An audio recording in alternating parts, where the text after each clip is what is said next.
Good morning students. मैं doctor तृप्ति विजयवर्गीय अपने YouTube channel पर आप लोगों का वेलकम करती हूँ। कैसे हैं आप? उम्मीद है आप लोग सब ठीक हैं। आज मैं आपको पढ़ाने वाली हूँ लीडरशिप स्टाइल्स। आप सबको पता है लीडरशिप क्या है। लीडरशिप एक वो स्टाइल होती है, वो कला है जिसमें लीड किया जाता है। मैनेजर और लीडर दो अलग अलग चीजें हैं, अलग अलग व्यक्ति हैं। मैनेजर हमेशा ड्राइव करता है और लीडर हमेशा लीड करता है। वो सबको साथ लेके चलता है और मैनेजर हमेशा अपने पीछे फॉलोअर्स को लेता है। वो एक कमांडिंग फॉर्म में होता है, जबकि लीडर हमेशा सजेस्टिव मोड पे होता है। तो ये तो खैर बहुत सारे डिफरेंस है, इस पे हम अभी नहीं जाएंगे। अभी फोकस है हमारा लीडरशिप किस किस तरीके से हो सकती है। तो firstly we have to understand what is the leadership actually. तो लीडरशिप क्या है actually? This is the ability. मैंने एक वर्ड बोला अभी, आर्ट है ये एक एबिलिटी है। किस चीज की? To influence others mindset. आप लोगों के, दूसरे लोगों के माइंडसेट को इन्फ्लुएंस करते हो। अगर अच्छे से करते हो तो you are a good leader, अगर कर पाते हो तो यू आर अ लीडर, और अगर नहीं कर पाते हो you are not a leader. आपको दूसरों के माइंडसेट को इन्फ्लुएंस करना, प्लस जो आप चाहते हो उस काम को वो विलिंगली कर ले, ऐसा आप अगर कर पाते हो तो आप एक बेहतरीन लीडर होते हो। और ये काम, ये एक्ट, ये ability, this is the leadership, right. नेतृत्व कहते हैं हिंदी में हम। लीडर जो होता है वो होता है नेता, और नेता जिस काम को करता है वो है नेतृत्व। तो ये जो उसकी क्षमता है वही है। तो हम ये कह सकते हैं leadership actually it is a ability to influence others. दूसरों को प्रभावित करने की कला है, दूसरों को प्रभावित करने की योग्यता है, दूसरों से उस काम को करवाने की कला है जिससे लोग आपके काम को, आपके लक्ष्यों को विलिंगली करें। देखो, एक शब्द है इम्पोज और एक शब्द है inspire. If you are able to inspire the people, that means you are a leader. और अगर इम्पोज करते हो, that means you are a manager. तो ये चीज अगर क्लियर समझ में आ जाती है तो लीडरशिप स्टाइल आप बहुत अच्छी तरीके से समझ पाओगे। लीडरशिप समझ में आना जरूरी है लीडरशिप स्टाइल से पहले। और स्टाइल क्या है? वो एक शैली होती है कि किस किस तरीके से लोग नेतृत्व करते हैं। तो इसको हम ये भी कह सकते हैं, लीडरशिप का मतलब है it is an ability to influence others with a group phenomenon. Phenomenon का मतलब होता है एक नेचुरल क्वालिटी। अब नेचुरल क्वालिटी जो होती है उसमें एक सेट ऑफ क्वालिटीज होते हैं लोगों के, उनके काम करने की स्टाइल में, उनके सोचने की स्टाइल में, उनके डिसीजन मेकिंग में, उनके कम्युनिकेटिंग में, वो सारी चीजों में एक क्वालिटी पोजेस करते हैं। उसको हम कहते हैं, जो उनको गॉड गिफ्टेड होती है, जो इम्बाइब्ड होती है उनकी पर्सनैलिटी में, उसको हम नेचुरल फेनोमेनन कहते हैं। तो ये एक ग्रुप फेनोमेनन होता है जो लोगों का पूरा एक ग्रुप के साथ में होता है। आप लीडर कभी भी एक व्यक्ति के नहीं हो सकते। एक लीडर ग्रुप का होता है, एक समूह का होता है, कम्युनिटी का होता है। There must be a group if you are a leader. एक और बात है, raising the level of human conduct and aspiration.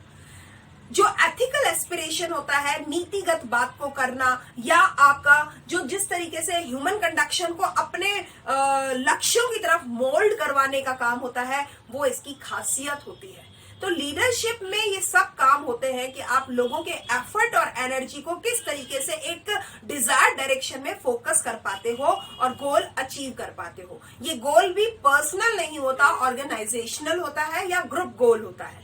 ये खास बात होती है। मैनेजर हो सकता है पर्सनल लेवल पे काम करवाए, पर लीडर कभी भी पर्सनल लेवल पे काम नहीं करवाता। आपको मैंने मेरे पिछले वीडियोस में बता रखा है, एटीट्यूड अगर हम ध्यान देंगे तो एक लीडर का एटीट्यूड हमेशा वी एटीट्यूड को फॉलो करता है, और एक मैनेजर का एटीट्यूड हमेशा आई एटीट्यूड को फॉलो करता है। मतलब मैं, I am the boss, I am the driver, पूरी पीछे की ट्रेन मेरे हिसाब से चलनी चाहिए।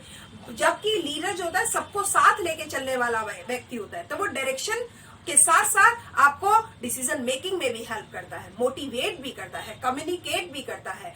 वो फोकस होता है आपकी एनर्जी को किस तरीके से यूज किया जा सकता है वैसे। और जबकि एक मैनेजर फोकस होता है कि मुझे मेरे गोल को अचीव करना है, राइट। तो जो लीडर होता है वो प्रोसेस ओरिएंटेड होगा, और बॉस जो होगा या मैनेजर जो होगा वो हमेशा एंड ओरिएंटेड यानी रिजल्ट ओरिएंटेड होगा। अगर आपका प्रोसेस बेस्ट होगा तो आपके रिजल्ट्स बेस्ट ही होने हैं, लेकिन ये बिल्कुल जरूरी नहीं है कि रिजल्ट बेस्ट है तो प्रोसेस भी बेस्ट ही होगा। हो सकता है गलत तरीकों से भी आप एक अच्छे रिजल्ट्स प्राप्त कर लो, तो वो नहीं होता लीडर हमेशा एक अच्छी प्रोसेस को फॉलो करवाता है, राइट। तो एक धीमे चलने वाली एक लंबी दूरी की यात्रा है लीडरशिप। ये मैं आपको बहुत तरीके से मैंने आपको लीडर और मैनेजर का एक अंतर भी बता दिया है। अब जरा बात करते हैं कौन कौन सी स्टाइल्स होती हैं। वैसे तो जो अगर प्रोमिनेंट स्टाइल्स की बात करेंगे तो बच्चा आप लोगों ने पढ़ी होंगी 3 स्टाइल्स, मैं यहाँ आपको 10 स्टाइल्स बता रही हूँ, तो डेफिनेटली इट इज मोर इलैबोरेटिव। तो क्या है ये 10 स्टाइल, कार्यशैली कौन कौन सी है, किस तरीके से, क्या इसका फोकस है, जरा मैं आज आपको बताती हूँ। तो देखो, सबसे पहली बात मैं बात करती हूँ कोच लीडरशिप स्टाइल की। अब कोच लीडरशिप स्टाइल जो होती है, कोच का मतलब ही क्या होता है, जब आप किसी की एबिलिटी को, किसी की क्वालिटी को क्विकली जज करते हो, आइडेंटिफाई करते हो, और उसके बाद उसकी स्ट्रेंथ, वीकनेस जो भी है उसको किस तरीके से मोटिवेट करना है और अपनी उसको इम्प्रूव करते हुए उसकी ताकत को किस तरीके से ऑर्गेनाइजेशन के बेटरमेंट के लिए यूज करना है, वही है कोच लीडरशिप स्टाइल। कोच हमेशा अपने टीम को फोकस करके अपने इंडिविजुअल पे फोकस करता है, तो वो हमेशा सपोर्टिव होगा और वो हमेशा गाइडेंस देता है बजाय कि कमांडिंग के।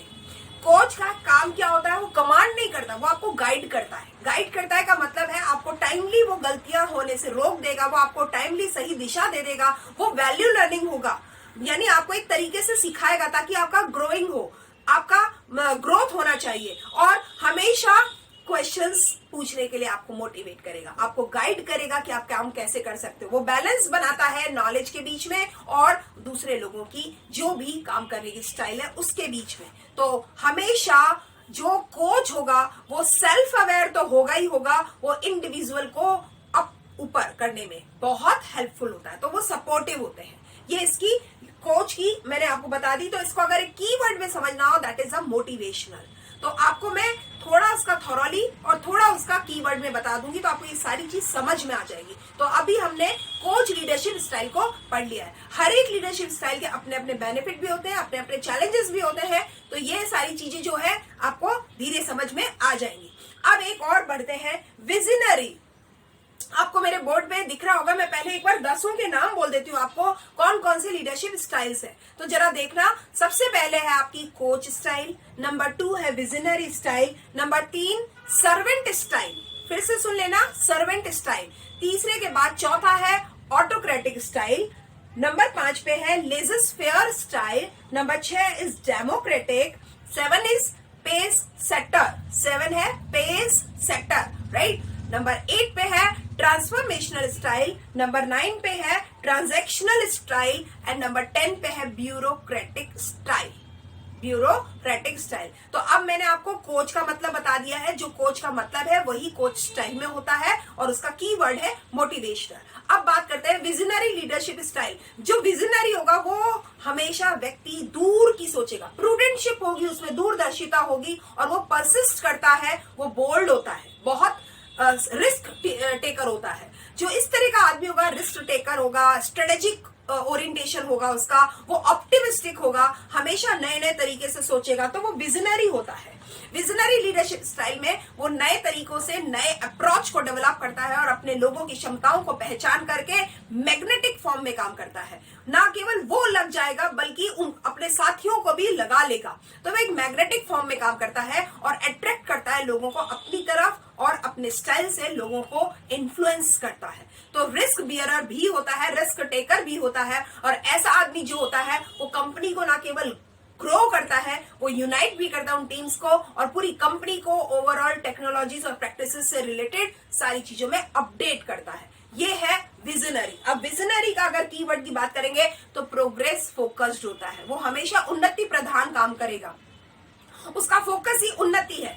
बाय हुक और by crook, by each and every movement he is focused for the progress, right. तो ये होता है विजनरी। अब एक आता है सर्वेंट स्टाइल।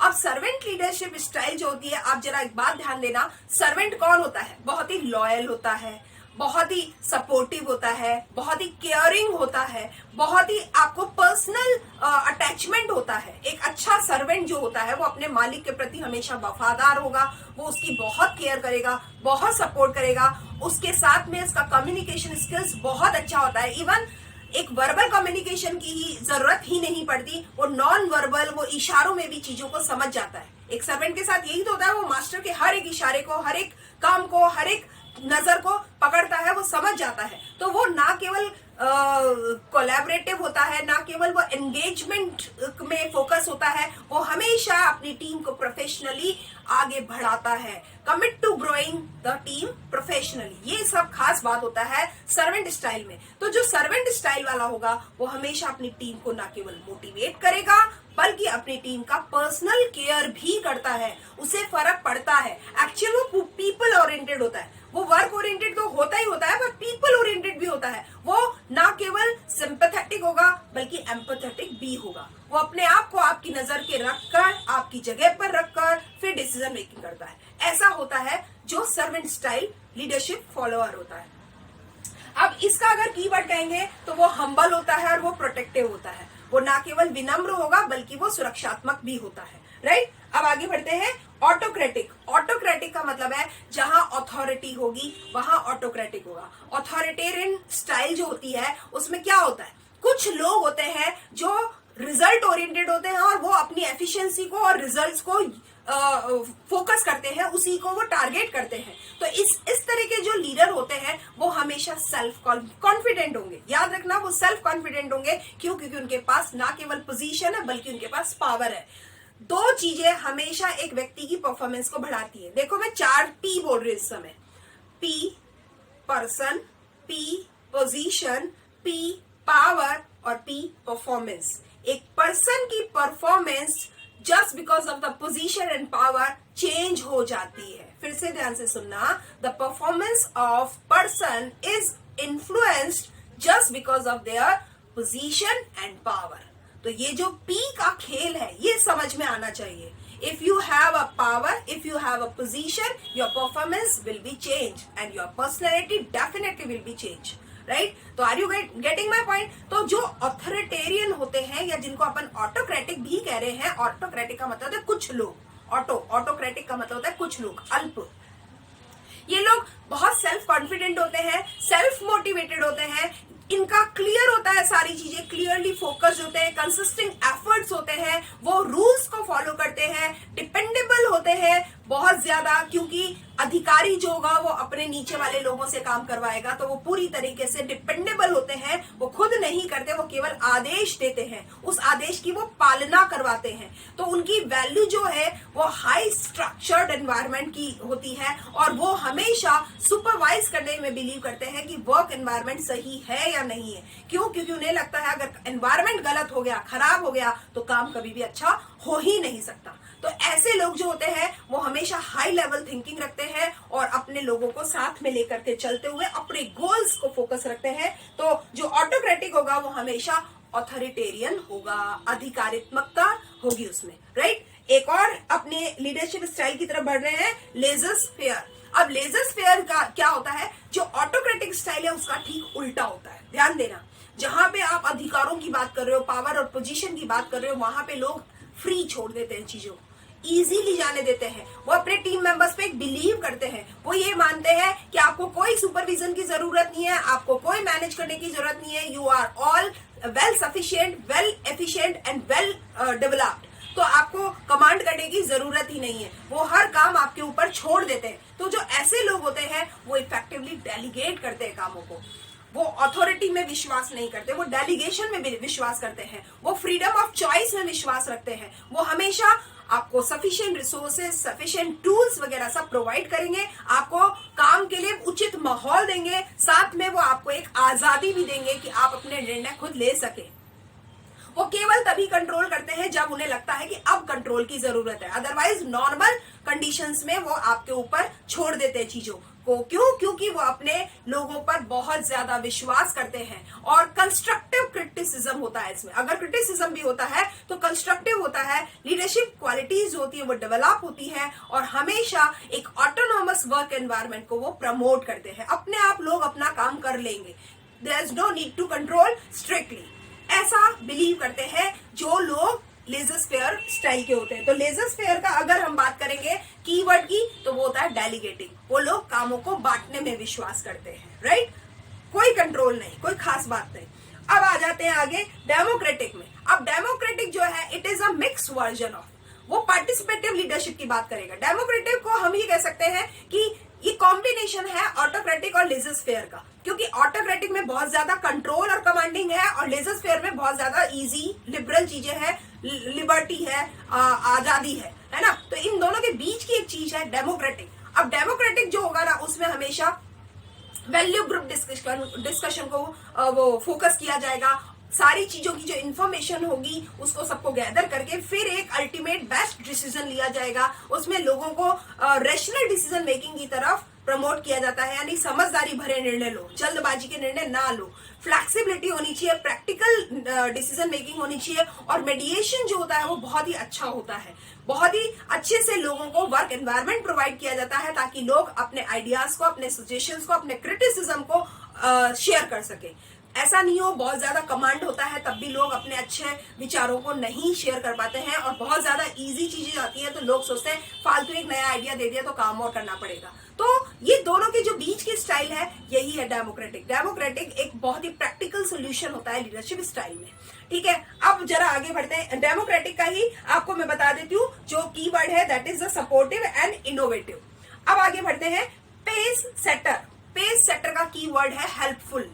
पेस सेटिंग का मतलब होता है सबसे ज्यादा अगर कहें कि अच्छे फास्ट डिसीजन अगर आपको लेने हैं तो ये सबसे बेस्ट स्टाइल मानी गई है। पेस का मतलब है गति।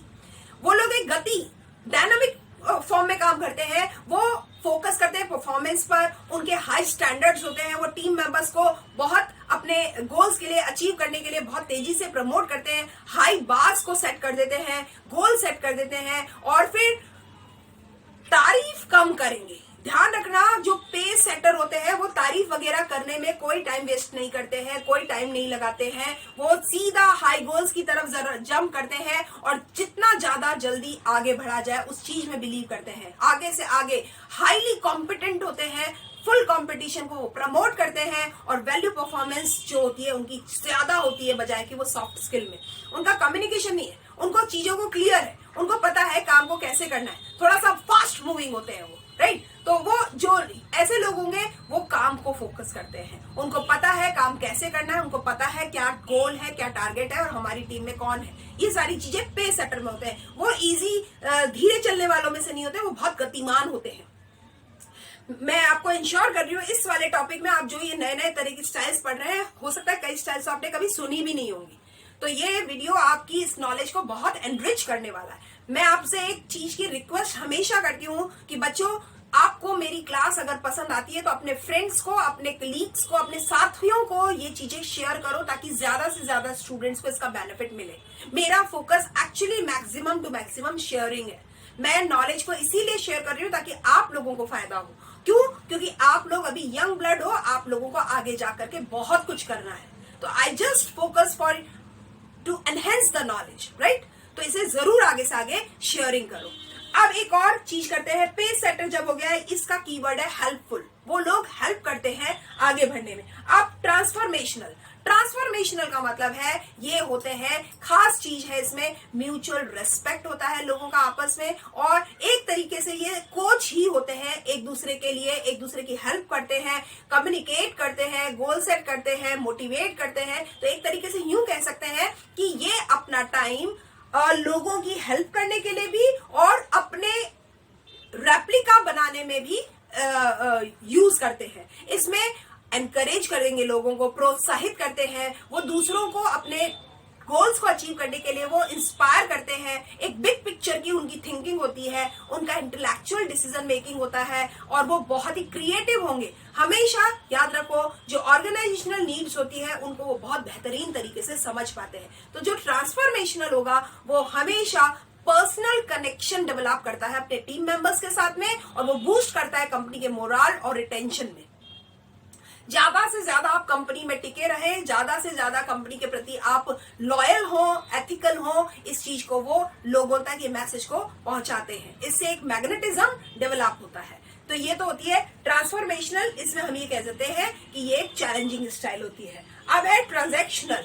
ट्रांजैक्शनल स्टाइल जो होती है उसमें आप एक चीज ध्यान दो, ट्रांजैक्शनल स्टाइल जो कोऑपरेटिव स्ट्रक्चर में होता है, माइक्रो मैनेजमेंट होता है इसमें। ट्रांजैक्शनल में क्या होगा, हमेशा जो लेजर फोकस्ड होता है वो परफॉर्मेंस में कम होता है, और पेस सेटर ज्यादा होते हैं, मतलब तेजी से आगे बढ़ने वाले होते हैं। ऐसे स्टाइल या ऐसे जो मैनेजर्स जो लीडरशिप स्टाइल वाले होते हैं वो उनके पास में प्री डिटरमाइंड इंसेंटिव्स होते हैं। उनको क्लियरली पता होता है हमें कितना मॉनेटरी रिवार्ड मिलने वाला है, और उनकी सक्सेस और उनका डिसिप्लिनरी एक्शन उसी के हिसाब से होता है। अगर फेलियर हुई तो कितना उनको पनिश करना है, या जो भी नॉन मॉनेटरी चीजों का उनके एक जो डर है, फियर है, वो उन्हें क्लियर होता है। तो जो पेस सेटर होते हैं वो थोड़ा अलग तरीके से काम करते हैं, लेकिन ट्रांजैक्शनल लीडर जो होते हैं वो हमेशा मेंटरशिप पे, इंस्ट्रक्शन पे, ट्रेनिंग पे फोकस करते हैं, ताकि कि अपने गोल्स को वो ज्यादा से ज्यादा अचीव कर सके। इस तरीके से वो वैल्यू गोल हिटिंग होते हैं और रिएक्शनरी होते हैं, राइट। तो ये तो हो गए ट्रांजैक्शनल जो कि परफॉर्मेंस फोकस होते हैं। अब आते हैं अपन ब्यूरोक्रेसी। जो ब्यूरोक्रेटिक लीडरशिप स्टाइल होती है वो एक तरीके से हायरार्की को फॉलो कराती है। हायरार्की मतलब होता है एक बॉस, उसके नीचे कुछ लोग, फिर उसके नीचे कुछ लोग, एक लेवल चलता है स्केलर चेन का, है ना। उसमें क्या होता है, ऑटोक्रेटिक स्टाइल तो होती है, लेकिन वो अपने टीम मेंबर्स से ये एक उम्मीद करते हैं कि आप रूल्स एंड रेगुलेशंस को, प्रोसीजर्स को फॉलो करेंगे, और वो भी बकायदा लिखी हुई होंगी चीजें। उनको आपको विद सिग्नेचर अपना एक तरीके से असेंट देना होगा, कंसेंट देना होता है कि हाँ जी हमें ये बात समझ में आ गई और हम इसको फॉलो करेंगे। अगर आपने उस पे साइन कर दिया है तो इसका मतलब है अगर आपने इसमें कोई गलती करी, कमी रखी, तो you will be the liable only. ठीक है, तो एक तरीके से एक detail orientation and task focused होते हैं ये लोग। रूल्स रेगुलेशंस को, स्ट्रक्चर को फॉलो करने वाले होते हैं। उनका वर्क एथिक होता है, स्ट्रॉन्ग विलिंग पावर होती है, अपने ऑर्गेनाइजेशन के प्रति वो कमिटेड होते हैं, सेल्फ डिसिप्लिन तो होते ही होते हैं, साथ में लोगों से भी डिसिप्लिन की एक उम्मीद रखते हैं। तो ब्यूरोक्रेटिक जो होता है हमेशा अपनी ड्यूटीज को, हायरार्की को फॉलो करता है, और उसकी एक फॉलो करवाने के बाद रूल्स के साथ साथ उसको उसकी अनुपालना करवाई भी जाती है। अगर उसमें कोई कमी होती है तो उसकी लिए भी कुछ एक्शन प्लान्स उनके बने हुए होते हैं। अगर आपने ऐसा नहीं किया तो आपको ऐसा होगा, ऐसा किया तो आपका ऐसा होगा, टाइप क्या डूज है, क्या डोंट्स है, इन सब चीजों को क्लियर कर दिया जाता है। तो लीडरशिप स्टाइल में जो ब्यूरोक्रेटिक है, इसका अगर कीवर्ड की बात करेंगे तो वो है हायरार्किकल और ड्यूटी फोकस्ड। आपको आपकी जिम्मेदारियां बताई जाएंगी, आप उसके लिए फिर जिम्मेदार बन जाएंगे। तो इस तरीके से मैंने आपको 10 लीडरशिप स्टाइल्स बताई हैं, और पूरी उम्मीद है आपको ये स्टाइल से, आपको लीडरशिप स्टाइल का जो टॉपिक है वो क्लियर हो गया होगा। अभी तक आपने 3 या 4 लीडरशिप स्टाइल्स पढ़ी होंगी। ये मैंने आपको बहुत डिटेल में 10 लीडरशिप स्टाइल बताई हैं। आपको मैंने सारों के नाम बता दिए हैं, सबके कीवर्ड्स बता दिए और उनका डिटेल बता दिए। होपफुली आपको ये टॉपिक क्लियर समझ में आया होगा। मुझे आप कमेंट बॉक्स में जरूर बताइए कि आपको मुझसे और क्या उम्मीदें हैं, आपको मेरा पढ़ाया हुआ कैसा लगता है, और आप मुझे कुछ अगर सजेशन देना चाहते हैं तो you are always welcome. Thank you and keep watching and keep sharing my videos regularly.